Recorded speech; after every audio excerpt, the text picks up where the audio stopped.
What's up, everybody? It's Sol, and today I'm going to show you something a little different, and that's where all the Valyrian steel weapons are in each of the 7 kingdoms in the A Game of Thrones mod for Crusader Kings 3.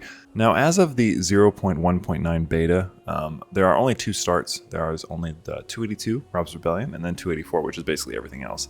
In the game file, there are a few other starts that are evidently planned, but this is what we got for now. I mean, it's still in beta, so keep that in mind when referring to this list maybe in the future, as things may have changed. I'm going to start off and then do this in alphabetical order and tell you the swords that I know for sure are available by default in each of these start dates. And then I'm going to talk a little bit about some swords that have models, or some weapons that have models but maybe don't have an official start yet, such as like Widow's Wail and Oathkeeper, which would require the Stark Ancestral Sword of Ice, which you can see right here and we'll talk about in a second, to be destroyed. So naturally, neither of those swords exists as of right now. I assume once the War of Five Kings bookmark gets implemented, then you'll see that in there and you'll see Ice destroyed.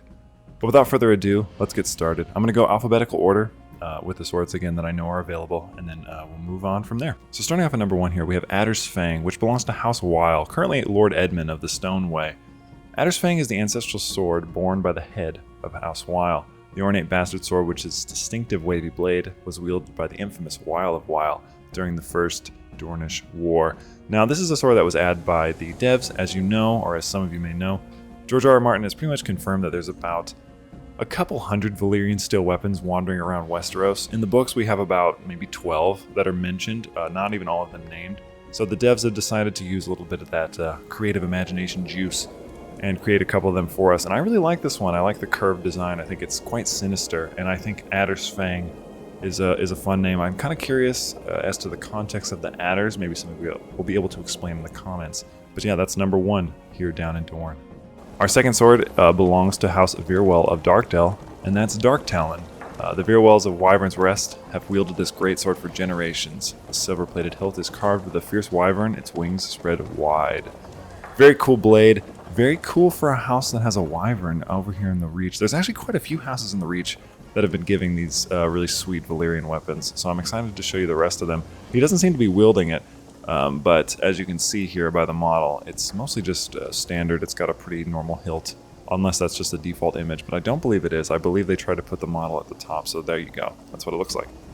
Our third weapon takes us all the way up to the north, and that is with House Ironsmith, which is actually a minor I believe a knightly house actually up here in the north for the Reeswells, and that is Defiance. Defiance is a bronze-handled longsword owned by House Ironsmith. House Ironsmith rose to prominence over centuries of providing horseshoes for northern cavalry. Eventually, this prominence allowed them to commission Defiance and solidify their status among the nobility of the north. So very cool. You can see this pommel has like this beautiful, beautiful bronze overlay to it. I really, really like that. Again, another person who's not necessarily wielding it, and that could be just because the game is paused. Some of them will be holding them, so you'll be able to see them a little better, but there you go. That's number 3, Defiance with House Ironsmith.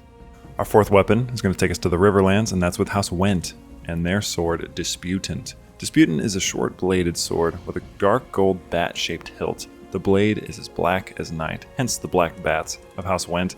I don't believe in the books at this point that they still exist, but obviously at the start point of the mod, they are still around. I think there's a couple houses that don't really exist, like the Hornwoods as well, during the time of the most recent book. But I like that this house, I feel like a house who controlled Harrenhal would have a Valyrian steel weapon, so I think that was a really smart choice. This next one's actually one of my favorites, just because I think it's such a no-brainer. House Rowan, which has a gorgeous sigil, Unwithering Resolve, and they have this very beautiful sword, Evergold, commissioned by the illustrious House Rowan prior to the Doom. This blade is of the finest Valyrian craftsmanship. On its pommel is a golden tree standard of House Rowan. I think that would be a really sick, very gorgeous sword, very Reach. You know, the Reach Knights are known for their like sort of gaudy armor, very, over the top, and I think that this sword really plays into that. And I think it's just perfect for a house whose, sigil is a golden tree. It's mwah, it's perfect. Good job. Moving just south a little bit, we actually have our first model again that we can see, and that's with House Tarly and Heartsbane. Heartsbane is probably one of the more famous ones in the series because you actually see it during the television show. Heartsbane is the ancestral Valyrian steel sword of House Tarly. It is a two-handed greatsword which has been in the possession of these proud marcher lords since 300 years before the conquest. I believe on this list so far, this might be the only one that is canon, quote, quote, quote. It's very beautiful. I love this. I love this little guard here and then the other guard. It's a great sword, and I mean, honestly, everybody, all the siblings of House Tarly, you luck out. You luck out. I love playing as them purely for the sword and because I like their sigil a lot. We finally come to Winterfell, and we're going to talk about ice, which many of you probably know because it's one of the most prominently featured Valyrian steel weapons in the entire series. Ice is the ancestral Valyrian steel greatsword of House Stark, spell-forged in Valyria over a century before Aegon's conquest. The Starks have owned a sword named Ice since the Age of Heroes. This sword was named as such to continue the tradition. Now, like I said, this sword does get destroyed, and that is in the books. It gets melted down into two swords, Oathkeeper and Widow's Wail. So, unfortunately, for those for my ice enthusiasts, you wouldn't really, you're not going to be able to enjoy it for very long once that new bookmark comes out. I don't know when that's going to be, of course. But I also know that in the book it's said to be too big to wield in battle, so I assume this thing would be like gargantuan, like a Dark Souls weapon, which is awesome, if you ask me. So staying up here in the north, we actually have another sword, which I'm told isn't supposed to be Valyrian steel, and that's Iron Will, which is actually based on the Telltale game, which mostly centers around the Foresters and I believe they're called the White Hills. It's about their rivalry. Iron Will is the Valyrian steel greatsword passed down through the lords of House Forrester. It is incredibly valuable and coveted. So, from what I understand, in the game, it's just an ancestral sword, sort of like Dawn, but it's not Valyrian steel. I think the devs just decided to make it Valyrian steel because that makes it cooler, and probably because they just wanted House Dane to have their own unique thing where they're maybe the only house that has a non-Valyrian sword. I'm not sure, because it does seem like in the files there's a couple of houses that could have non-Valyrian swords, which is cool. But I like this. I think it's cool, especially because it is on their sigil. You know, there's a tree with a sword in it, so naturally you would think they must. Surely they have some sort of ancestral sword, and they do, and that's cool. Again, staying in the north, and this is probably the most well-known Valyrian steel weapon in the entirety of the series, and that's Longclaw of House Mormont. Longclaw is the ancestral Valyrian steel bastard sword of House Mormont, which has been in their dynasty hands for hundreds of years. This sword is longer than most, tapered to slash as well as it cuts. 3 fullers run partway along the dark blade, improving the already sublime balance. It also has a bear's head carved into the hilt, which is not on here, but that is something that we know. And something that we know is changed by Jon Snow when he receives it in the books to be a wolf's head. There's also a rumor. Some people, I've heard people throw around different rumors about this. Somebody said it might be Dark Sister. I don't believe that because it's too big. But I could definitely see it not originally belonging to House Mormont, but it just sort of falling into their hands, which obviously it did because they've only had it for a few hundred years. But we'll see. We'll see if the story ever evolves past that. But that's 3 in a row for the North. I mean, good job, guys. They are tied, like I said in my poll, for the most with the Reach. So there you go. Our next sword takes us over here to the Vale with House Corbray, and that is, you guessed it, one of the most famous swords in the series, Lady Forlorn, which is a Valyrian steel longsword that belongs to the house and has a heart-shaped ruby in its pommel. Very Legend of Zelda, if you ask me. If the owner of Lady Forlorn is a Corbray, then the head of House Corbray will usually inherit this sword on the owner's death. I don't know if that's supposed to be there, but basically, very famous blade, was used in a duel against, I believe it was Daemon Blackfire, and his sword Blackfire. The Corbray fought against him for an hour, but eventually was defeated by Daemon, but the sword was returned to the family, so that is very cool. Technically, there is another sword, and I'll talk about that in this region, but the Vale, as of right now, only has the one, which is tied for last, which kind of surprised me, because you'd think, with the Vale being known for its knights and sort of mysterious nature, that there wouldn't be a few other mystery swords or weapons wandering about. Our next weapon is actually going to take us over to the Iron Islands, and while I've tried to keep these in alphabetical order, I realized just now that I got them a bit opposite. But that's going to be House Harlaw and their sword at Nightfall. Now, I don't have a lot about this because for some reason it's not popping that this guy has it, but you can clearly see he's wielding a Valyrian steel weapon in his hand. It is black, unlike the rest of his family members.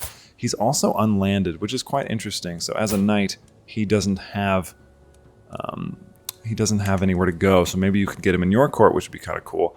I don't have a lot to say about this one. I know that this is another one of the canonical swords, so if somebody wants to fill in this information, since I'm unfortunately unable to, due to the sword not popping up in this little observe mode here, that would be very nice of you. This next sword is also one that doesn't seem to be popping up here by default. I did try to run the program a little bit to get it to show up, but that's Orphan Maker, and this is actually a canonical blade of House Roxton here in the by the Red Mountains in the Reach between Dorne and this little mountain range. They're actually right next to House Dane, in case you were curious as to where they are. Normally, I believe it's the 6th member of this house is supposed to have this sword, this guy.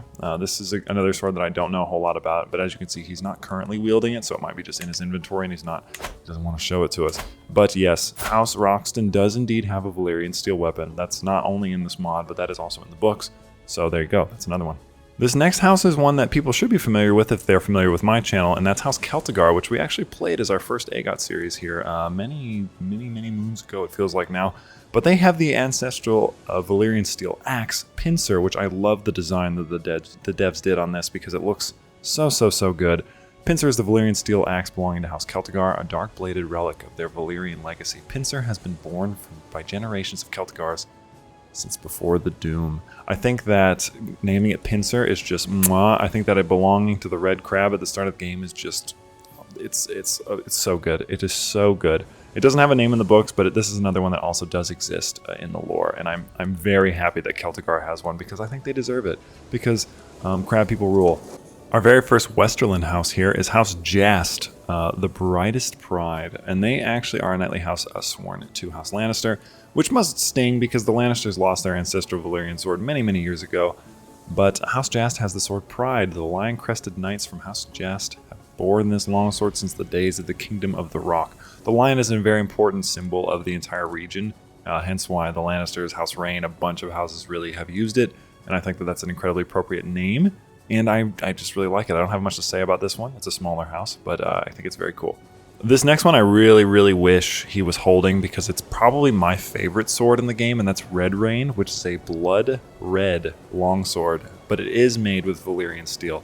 It's inlaid with teardrop-shaped rubies. The sword was acquired for House Drum by Hilmar Drum with just his wits and a wooden cudgel. He fought against some sort of knight and then stole the sword from him, although it's highly speculated that the previous owner was of House Rain, but since that house has fallen in the years since, they have not been able to reclaim it. So if you do end up playing as House Rain, taking back over this region for yourself, you can maybe do an artifact claim. I do wonder this, and maybe one of the devs or maybe one of you more intelligent players can tell me if as a House Rain member you automatically get a claim on Red Rain, because I think as a game mechanic that would be really smart, and it would be wonderful for them to recover that sword that is rightfully most likely theirs. I mean, why else would a sword be called Red Rain?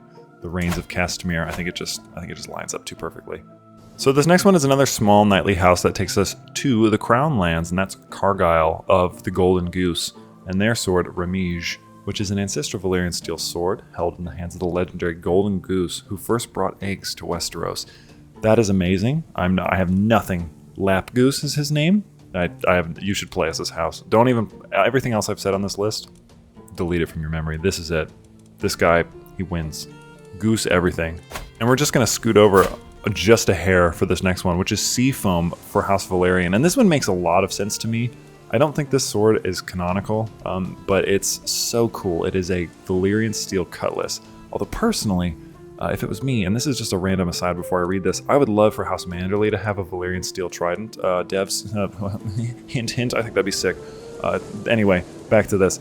So Seafoam is the Valyrian steel cutlass of House Valyrian, and it is decorated with their sigil, the seahorse. The curved sword with its beautiful carved and silver handle was purchased with the proceeds of generations of trade. I'd like to think that they brought it with them. They've been famous as like seafaring people and pirates for a while. I mean, they're not as much like House Celtigar, who does have one, in the books.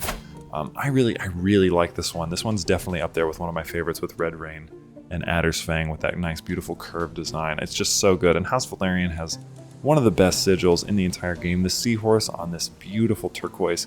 It's just such a great house. I love them so much.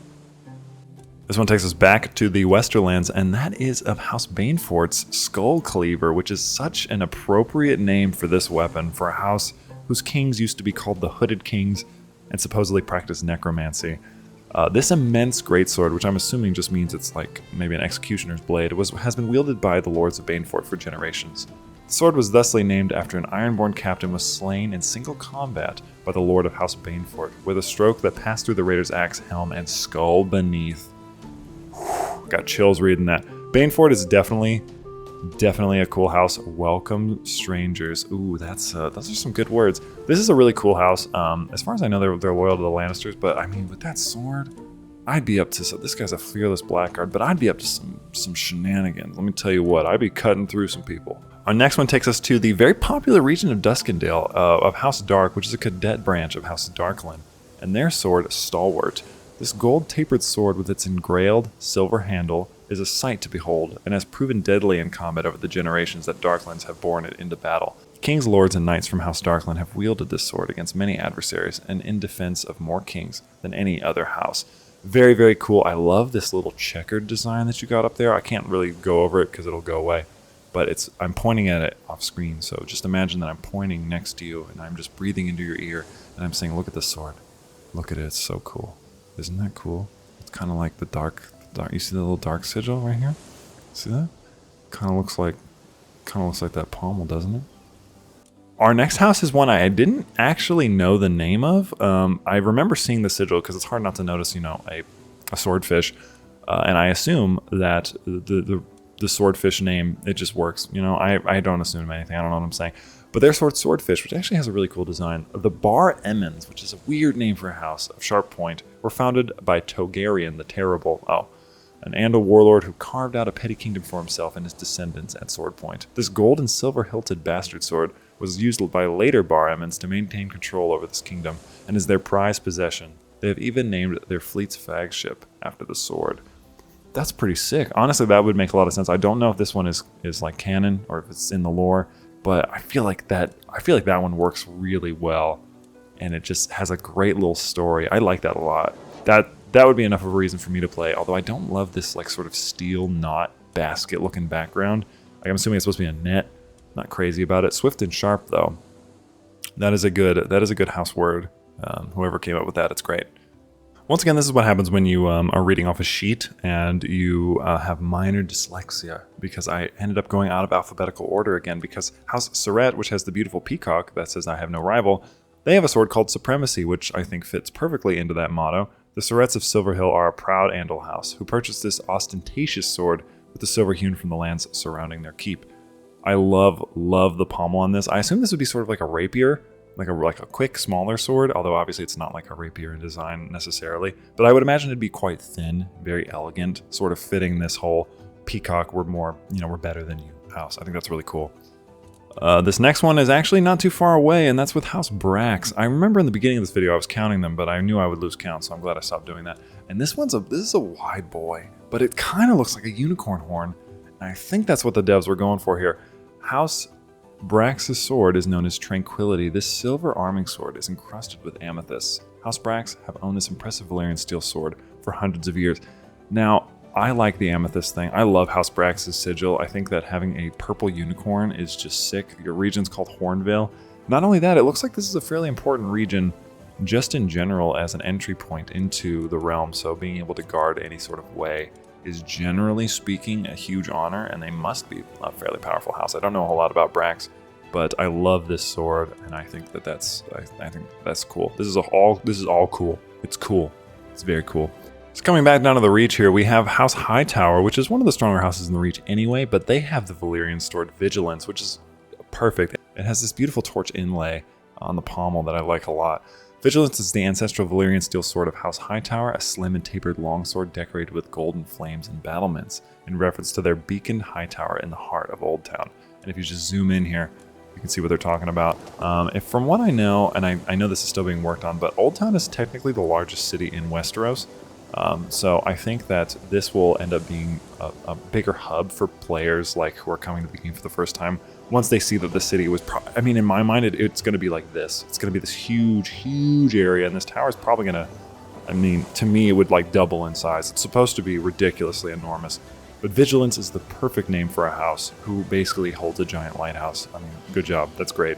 This next one I actually knew, and I found it on accident. I was doing a little Clegane run, and I ended up getting a Valyrian sword while taking Denslane, and I was like, what? But House Lydon, these little badgers, I think that's a badger, Wolverine maybe, they have the sword called White Stripe, and it's the ancient Valyrian steel greatsword of House Lydon, first carried to Westeros in the hands of the future King Joffrey Lydon. The broad dark blade has been carried into many battles by badger-crested knights and lords, so it's a badger. That is very cool. I love their little badger sigil, and I do like that their duchy here seems to sort of fit into their house, because some of them don't. Like some of them are just sort of whatever. But this is a good one, and I do like wide stripe because, you know, badgers have wide stripe. Our last confirmed by default sword on this list is of House Dustin, and that is a Wormfang. Ooh, that is... I'm sorry, I just got distracted. That is great. The Dustins of Barrowtown are an ancient house with a proud and storied history. This sword was forged in the likeness of the bronze swords that the Dustin kings of old bore in the Age of Heroes. I was about to say that looks very old, like sort of, you know, like early medieval, like very early medieval, like just the end of the Roman era. That looks sick. I love that. That's really, really nice. Now, I want to talk about, this is all of these, just to keep in mind. Look down at the start date here. This is the 282 start. I am going to cover the 284 start as well, which doesn't actually have that many differences. I believe only about 8 sword differences, like placement-wise, and then I maybe one addition. There's one in the code, but I don't think it's actually implemented. But I'm going to go around here, and I'm going to see if some of these other ones that are in the script are available, but I don't think so, and if not, I'll just tell you what they are before we move on. Okay, so it looks like those are not in there, so I'm just going to read them off to you. So number 1, we have Oathkeeper of House Tarth, which is down here. Those of you familiar with the books of the show know that Lady Brienne is given that sword by Jaime Lannister. And Widow's Wail, which is Joffrey Baratheon's sword. Both of those, as I said previously, are made by ice, being melted down and forged into 2 swords by Tywin Lannister because he's jealous that his house has no Valyrian steel weapons. Next, we have a sword called Dancer, which is supposedly going to be held by House Maisie down here in the Crownlands. I have no idea why that's not implemented or what it's going to be for, but that is apparently a thing that's going to happen. I don't even know if it's going to be Valyrian. I don't even know if it's going to be a sword. I'm just assuming that it is. Same thing with a sword called Justicar for House Long up here in the north. Soaring Glory for House Mallister, which apparently, if I'm reading this correctly, it's going to be for, let me just pop up in here for you guys. It's going to be for Patrick Mallister. Somebody might be able to clarify that if you're like a huge Mallister head. I might be misreading this, but it seems like they're going to get something.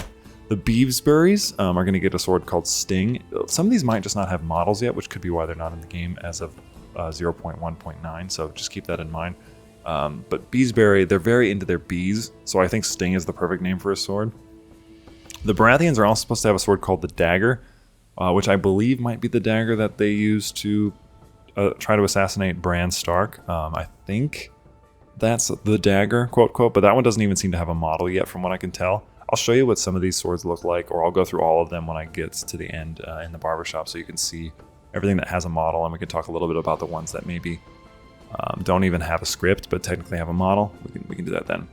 And then there's one more. House Ironwood is supposed to have something called the Iron Key. I don't know if that's going to be a Valyrian steel weapon or not, but I think it'd be cool, and it's a very appropriate name if so. As I said originally, Dawn, which is down here at this beautiful tower down in Torrentine with House Dane, is not technically a Valyrian steel weapon. It's made of meteorite, so of course it's not going to be included on this list. If you were keeping count, and I was keeping count, it seems like there's about 26 swords, and you may be wondering, well, where's the 26th one? Because I'm counting 25. The other one is actually not necessarily available by default, but I'll get to that in a second when we go to the next start date.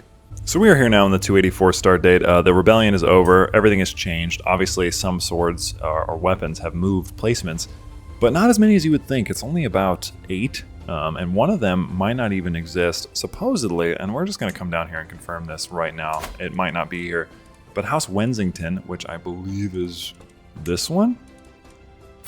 Yeah, House Wensington supposedly has one, but I don't see anything. I think the reason may be that it hasn't been made yet, but supposedly they're going to get something called Eleni's Bulwark, so that's something to keep in mind. I had an asterisk next to that, but I still wanted to talk about it.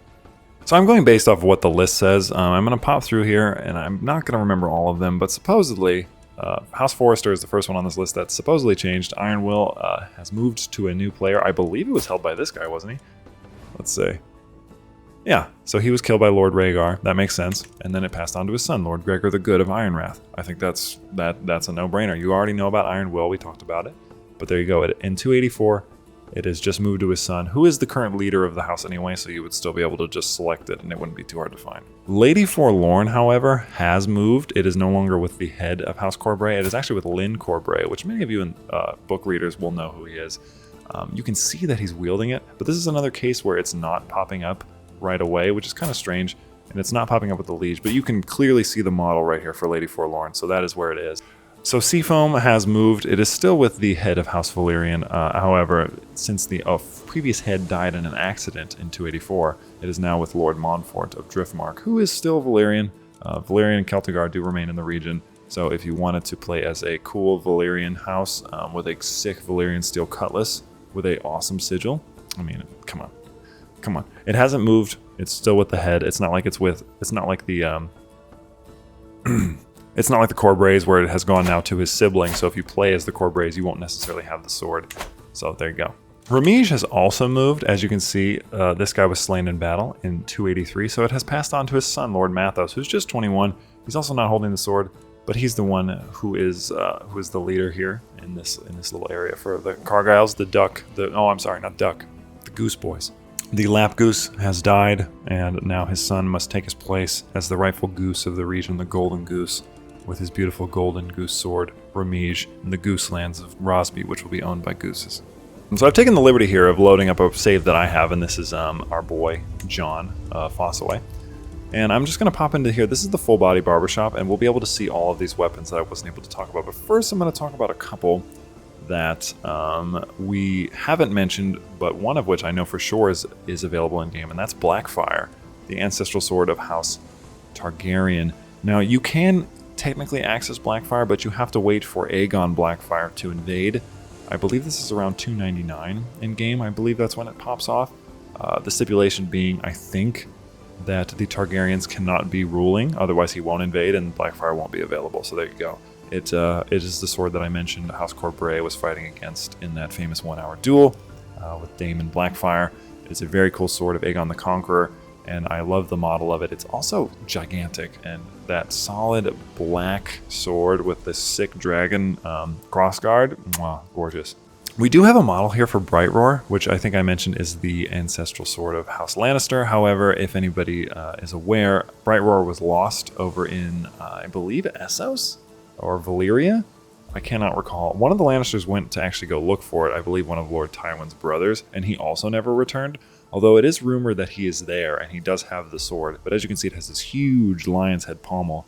I don't think this one's going to be available yet, but I would imagine there will be an event in the future where you could actually access this.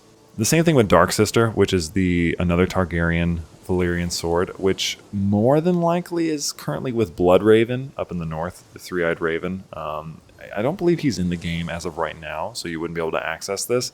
But this is another very famous sword, although I think it's a little too wide. It's supposed to be like small, supposedly made for a woman. So personally, I would prefer it to be maybe like half the size, not half the size, but like a third of the size. The blade very slender, like a rapier. Another sword that we have in here, which I'm actually quite curious what they're going to do here, but this is Lamentation. And this is House Royce's ancestral sword, but it was lost during I believe the raiding of the Dragon Pits during the Dance of the Dragon. There was a Lord Royce in there. He was defending the pits. He got overrun by, I believe, just peasants, and he was killed and the sword was lost. So I'm very curious if this is just going to be available in the Dance of the Dragon start date, or if maybe this will be an event that you can find the weapon later as House Royce. That would be really, really cool. I actually love its simple bronze design. Again, they go back to the sort of first men, like early medieval design for this one. I think it works really well. This one is perplexing to me. This sword is called Prosperity, and I have no idea. I couldn't find it in either of the start dates files, but I see that there's a model for it. And so if one of the devs, or if one of you maybe more lore knowledgeable people want to tell me what this is, that'd be really cool. It's very basic. As you can see, it doesn't have a whole lot going on. It's just a black blade with what seems to be a pretty normal pommel and crossguard. So I'd be curious if somebody knows more about this than I do. I also want to take a moment to look at Red Rain. My god. One of the coolest swords, not only in the books, but geez, look at that model. It looks so good. You guys did great. And then we'll check out Seafoam. Mwah. Good lord, so good. What are the ones? Oh, you know what? Let's see. Skull Cleaver here. Okay, so it looks pretty standard. I do want to see what Orphan Maker looks like, if it is actually in here. That maybe could answer why there's nothing for it if there's no model for it, which, you know what? It looks like there's no model, so I think I'm going to have to rescind my Orphan Maker comment because it looks like there's no model for it, and that would be why you can't find it. But the last sword model for a sword that was not mentioned in this list is Truth, which is actually a Lyonese sword held by House Rogar. And that might be added when we get Essos. I'm not really sure, but I like the design of this one a lot. I love the little guard there at the bottom. And it has this beautiful, almost Damascus blade here going on. It's very, very good. And just to show you, there is actually a model for Widow's Wail. It does have the reddish blade that it does in the books. Tywin wanted it to have a red blade for House Lannister, and I think it looks good. I think it should be a little, again, more narrow. I think it should be small for Joffrey's little baby hands, but it looks great regardless.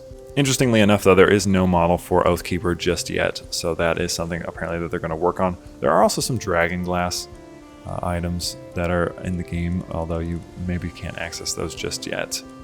But that is going to be it for this one. I hope this list is helpful for you. There's a lot of weapons, and if I happen to miss one for any reason in the 282 or 284 start date, please do not hesitate to let me know. It is very easy to get confused when staring at a bunch of lines that are just talking about where an artifact is, and I was definitely getting a little cross-eyed there when looking through them. But I hope that this is helpful for you, for those of you who want to start a game with a Valyrian steel weapon, and I appreciate you watching. As always, I am Sol. If you like these kind of videos, be sure to comment, like, and maybe subscribe if you want to, as it helps me know that you like these videos and that you want me to make more of them. But that's going to be it for this one. I hope you have a good day, and I'll see you.